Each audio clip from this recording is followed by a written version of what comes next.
नमस्कार दोस्तों, मैं हूं शिवराज सिंह। स्वागत है आपका मेरे channel history with Shivraj Singh में। दोस्तों आज की क्लास में हम लोग पढ़ेंगे वाकाटक वंश के बारे में। ठीक है, पीछे की वीडियो में आपने क्या पढ़ा, गुप्त काल के बारे में पढ़ा था। ठीक है, तो आज के वीडियो में हम लोग पढ़ते हैं वाकाटक वंश के बारे में। चलिए देखिए, 3री शताब्दी ईस्वी से 6ठी शताब्दी ईस्वी तक दक्षिणापथ में शासन करने वाले समस्त राजवंशों में वाकाटक वंश सर्वाधिक सम्मानित तथा सुसंस्कृत था।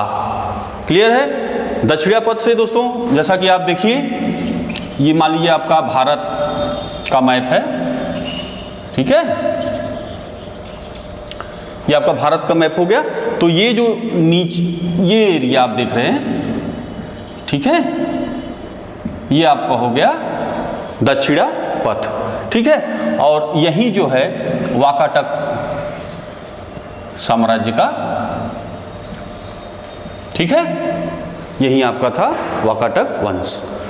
आगे देखिए, इस यशस्वी राजवंश ने मध्य भारत तथा दक्षिण भारत के ऊपरी भाग में शासन किया। ठीक है, और यह मगध के चक्रवर्ती गुप्त वंश का समकालीन था।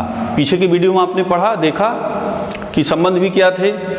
आगे देखिए, इस राजवंश के लोग विष्णु वृद्धि गोत्र के ब्राह्मण थे तथा उनका मूल निवास स्थान बरार जो स्थान है विदर्भ में है। ठीक है, ये महाराष्ट्र में पड़ता है।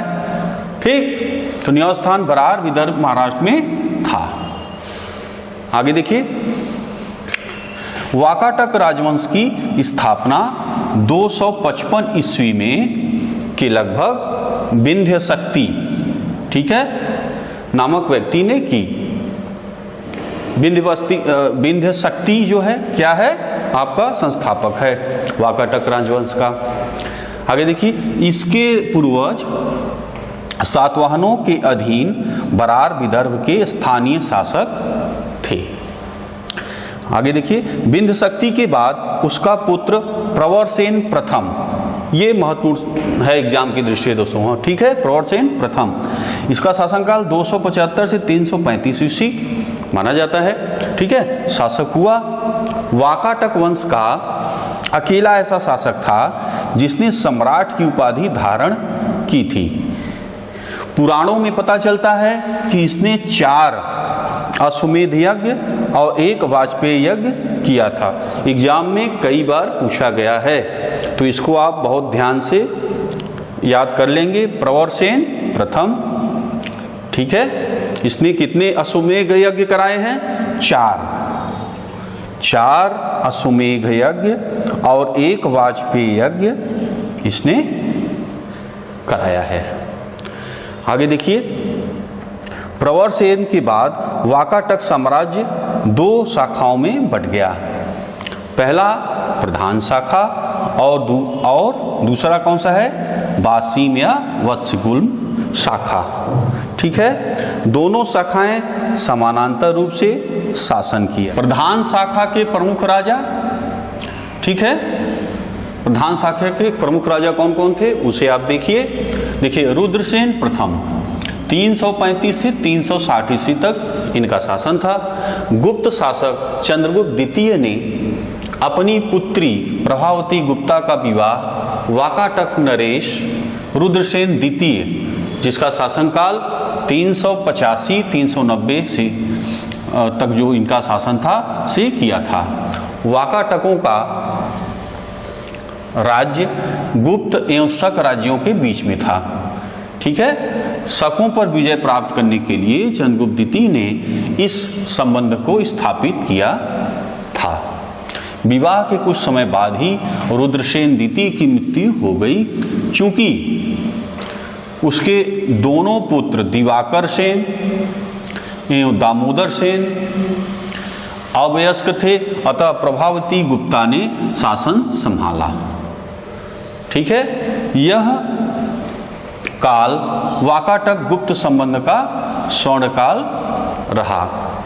प्रभावती गुप्ता का संरक्षण काल 390 से 410 ईस्वी तक जो है था। प्रभावती गुप्ता के संरक्षण काल के बाद उसका छोटा पुत्र दामोदर सेन प्रवरसेन द्वितीय के नाम से गद्दी पर बैठा। प्रवरसेन द्वितीय 410 से 440 ईस्वी तक शासन किया। उसके बाद नरेंद्र सेन 440 से 460 ईस्वी तक शासन किया। पृथ्वीसेन द्वितीय 460 से 480 ईस्वी तक शासन किया। पृथ्वीसेन द्वितीय वाकाटकों की प्रधान शाखा का अंतिम शासक था। उसके बाद उसका राज्य बासिम शाखा के हरिसेन, ठीक है, के हाथों में चला गया। क्लियर है। अब अगली देखिए शाखा, 2 शाखाओं में बटी थी, अब ये दूसरी शाखा देखिए, इसके बारे में जानिए। बासिम शाखा के वाकाटक, देखिए इसके बारे में। वाकाटक वंश की इस शाखा की स्थापना 330 ईस्वी में सम्राट प्रवरसेन के छोटे पुत्र सर्वसेन ने की थी। उसने वत्सगुल्म नामक स्थान पर एक स्वतंत्र राज्य की स्थापना की। वत्सगुल्म महाराष्ट्र के अकोला जिले में आधुनिक बासिम स्थित है, ठीक है। बासिम शाखा के प्रमुख राजा कौन कौन थे उन्हें आप देखिए। सर्वसेन विंध्य शक्ति द्वितीय, जिसका शासनकाल देखिए 350 से 400 ईस्वी तक, और प्रवरसेन द्वितीय, इसका शासनकाल 415 से 400 से 415। उसके बाद कौन आता है? हरिसेन। हरिसेन का शासनकाल 475 से 510। हरिसेन बासिम शाखा का सर्वाधिक शक्तिशाली शासक था। यह वाकाटक वंश का अंतिम ज्ञात शासक है।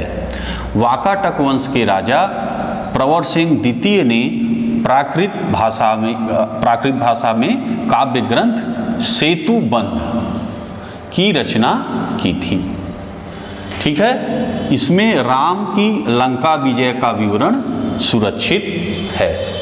ये इंपॉर्टेंट है, ठीक है, मोस्ट इंपॉर्टेंट है आपका, ठीक है। इसे आपको याद कर लेना है अच्छी तरीके से, एग्जाम में कई बार पूछा है। तो प्राकृत जो भाषा में काव्य ग्रंथ सेतुबंध की रचना किसने की थी? प्रवरसेन द्वितीय ने, ठीक है। और देखिए सर्वसेन ने हरि विजय नामक प्राकृत काव्य ग्रंथ लिखा।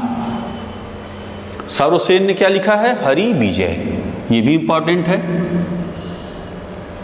इसको याद कर लीजिएगा। आगे देखिए, संस्कृत की वैदर्भी शैली का पूर्ण विकास वाकाटक नरेशों के दरबार में हुआ। कुछ विद्वानों का मत है कि चंद्रगुप्त के राजकवि कालिदास ने कुछ समय तक प्रवरसेन द्वितीय की राजसभा में निवास किया था। वहां उन्होंने उसके सेतुबंध का संशोधन किया तथा वैदर्भी शैली में अपना काव्य मेघदूत लिखा।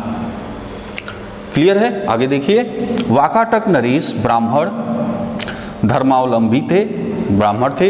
वे शिव और विष्णु के अनन्य उपासक थे, ठीक है। इस वंश के राजाओं ने अश्वमेध, वाजपेयी आदि वैदिक यज्ञों का अनुष्ठान किया था। उनकी उपाधियां परम माहेश्वर तथा परम भागवत की थी। ये जो है सही शुरू थे, ठीक है। जो ये शिव और विष्णु के तो मानने वाले थे, लेकिन जो अन्य धर्म के लोग थे उनके प्रति असहिष्णु नहीं थे, उनके प्रति भेदभाव नहीं रखते थे, ठीक है। तो इनके समय में और धर्मों का भी उसी तरह विकास हुआ। आगे देखिए, वाकाटक नरेश पृथ्वीसेन द्वितीय के सामंत व्याघ्रदेव ने नचना के मंदिर का निर्माण करवाया। अजंता का 16 तथा 17 गुफा विहार और 19वां गुफा, ठीक है। कौन कौन से हैं देखिए, 16वां, 17वां गुफा विहार और 19वां गुफा चैत्य का निर्माण वाकाटकों के शासन काल में हुआ था, ठीक है फ्रेंड्स। तो ये आपका क्लियर हो गया वाकाटक वंश, ठीक है दोस्तों। तो अगर दोस्तों अच्छा लगा हो तो भाई लाइक, सब्सक्राइब और दोस्तों में शेयर जरूर करिएगा। बस दोस्तों, तो बस आज इतना ही। मिलेंगे आपसे अगली वीडियो में। वीडियो देखने के लिए दोस्तों बहुत बहुत धन्यवाद।